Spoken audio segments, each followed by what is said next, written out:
Quando eu comecei a acompanhar Jujutsu Kaisen pela primeira vez, nenhuma das motivações de Geto para ser do mal eram claras para mim, até porque Gege Akutami decidiu dar ênfase nisso em um arco futuro. Então por um tempo, eu acreditava que sua descida à maldade era fruto provavelmente de inveja de seu companheiro Satoru Gojo pelo status de mais forte que ele havia alcançado. Mas não. Existe muito mais sobre as motivações de Geto que entram diretamente na mensagem de equilíbrio que eu acredito que a série esteja tentando passar.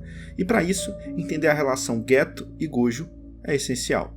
No capítulo 65, o primeiro do arco do flashback, o já comentado arco do passado do Gojo lá no vídeo que eu fiz sobre o personagem do Gojo, eu falo sobre como ele debocha dos fracos e faz piada ao mesmo tempo que os fortes ele respeita.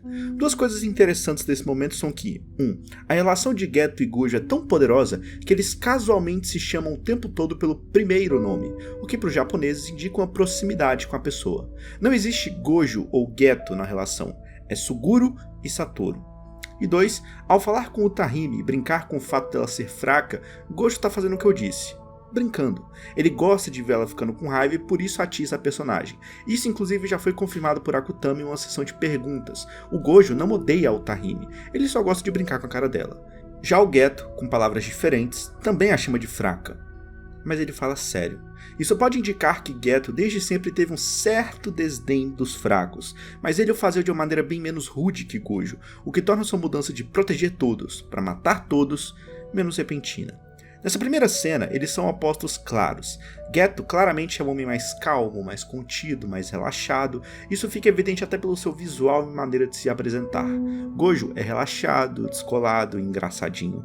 Mas apesar de diferenças na forma de agir, eles exibem um mesmo comportamento de separação entre fracos e fortes, que é essencial para o futuro dos dois. Relacionado à forma como eles enxergam a força e a distinção entre fraco e forte, vem a primeira separação clara dos personagens, a forma de enxergar o sistema.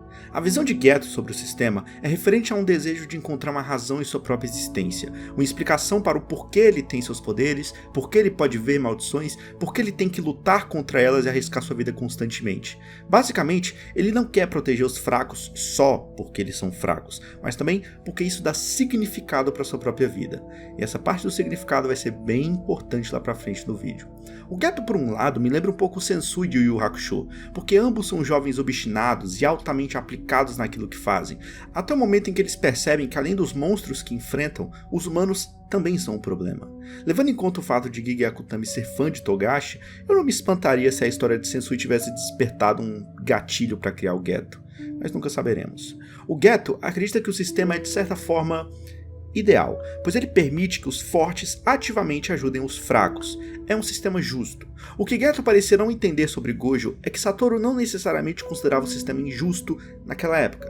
Ele só não queria ser o responsável por cuidar dos outros. Repito, naquela época. O mangá vai repetidamente estabelecendo como eles são muito opostos na sua visão. Gojo, por exemplo, quando se fala de evolução, ele logo pensa em Digimon. Geto pensa em conceitos mais didáticos. O Geto acredita que o mundo está estruturado em ideias como certo e errado, enquanto para Gojo a estrutura do mundo é a mesma de um jogo. Você tem regras para ficar mais forte e regras para vencer o tal jogo. A diferença entre Geto e Gojo também é representada pelo simbolismo de esquerda e direita no mangá. Longe dessas rixas políticas estúpidas, esquerda e direita são simbolismos muito antigos na sociedade. Basta lembrar que, por exemplo, no ditado romano, para ter um dia de sorte, você deve acordar com o pé direito. Ou Dimas, o bom ladrão, foi crucificado à direita de Jesus e o mau ladrão à esquerda. Mas no caso do simbolismo em Jujutsu, nós estamos falando do coletivo e do individual. No mangá, a direita está associada ao pensamento egoísta ou individual, e o lado esquerdo, por sua vez, representa o coletivo, o grupo, a comunidade. Perceba que na fatídica conversa entre o dever e a obrigação do mais forte, Geto está nos quadros à esquerda, defendendo a ideia de que a comunidade Jujutsu deve proteger a comunidade dos não feiticeiros. Gojo, localizado à direita, está basicamente argumentando sobre como ele odeia essa merda e acha estúpido que ele tenha que ser obrigado a defender gente fraca. Pulando para o fim do arco, temos a conversa que gera a frase já muito discutida lá no vídeo do Gojo. Agora o Gojo está à esquerda defendendo a ideia de que é completamente maluco exterminar todos os não feiticeiros. Mais uma vez, Gojo está defendendo os fracos, defendendo um grupo, enquanto Geto está tentando justificar sua crença egoísta de que os não feiticeiros devem morrer. esquerda e direita. Esse simbolismo entre o lado esquerdo e o lado direito é aplicado de outras formas diversas no mangá. Quando o Gojo diz para Megumi que feiticeiros morrem sozinhos, ele está basicamente relatando uma experiência pessoal. Afinal, quando ele morreu, entre aspas, ele não tinha ninguém ao seu lado além de seu assassino. Perceba que, para descrever essa experiência pessoal e individual, o olho à mostra é o que está à nossa direita. Quando Nobara começa a lembrar de seus amigos, do coletivo, o olho que não está tampado é o olho à nossa esquerda. Tem vários outros exemplos, mas o vídeo não é sobre isso. O problema real da definição de Geto, do dever e obrigação de um feiticeiro, é que quando as dúvidas começam a surgir, o dever vira um fardo. Ainda mais quando o personagem percebe que, apesar do fato dele ter o dever de proteger os fracos, qual o dever que os não feiticeiros têm? É sabido que as maldições nascem em esmagadora parte por causa dos humanos, então eles criam um problema, não ajudam a combatê-lo e quem morre no final são pessoas como Geto. Então temos a cena do despertar. No vídeo sobre budismo em Jujutsu Kaisen, eu falo sobre como essa cena é uma representação contrária do despertar de Gojo. Onde Gojo sobe aos céus e alcança um poder nunca antes visto, Geto tem seu despertar no banheiro, sozinho, em um local pequeno. A ideia da cena é estabelecer como alguém de boa índole como Geto, que acreditou no sistema, pode escorregar lentamente e se tornar um extremista, uma vez que não apenas enxerga as falhas no sistema, mas também o quão impotente ele próprio é para fazer qualquer coisa a respeito disso. Não é que uma coisa trágica aconteceu na vida de Geto, mas sim que uma sucessão de eventos trágicos foram acontecendo. Todo santo dia, sempre pelos mesmos motivos. Também é interessante notar que na cena imediatamente antes da cena do despertar de fato, quando ele assume em voz alta que odeia os macacos, Geto está descrevendo o sabor de uma maldição. Aqui no caso, além de descrever literalmente qual o gosto da maldição, há uma metáfora aqui também, sobre como Geto carrega as maldições criadas pela sociedade, e apesar do gosto absolutamente nojento, ele sabe que tem que fazer isso, e por sua vez, acredita que a sociedade irá apreciá-lo pelo seu esforço. Até que ele se lembra do que aconteceu com Rika.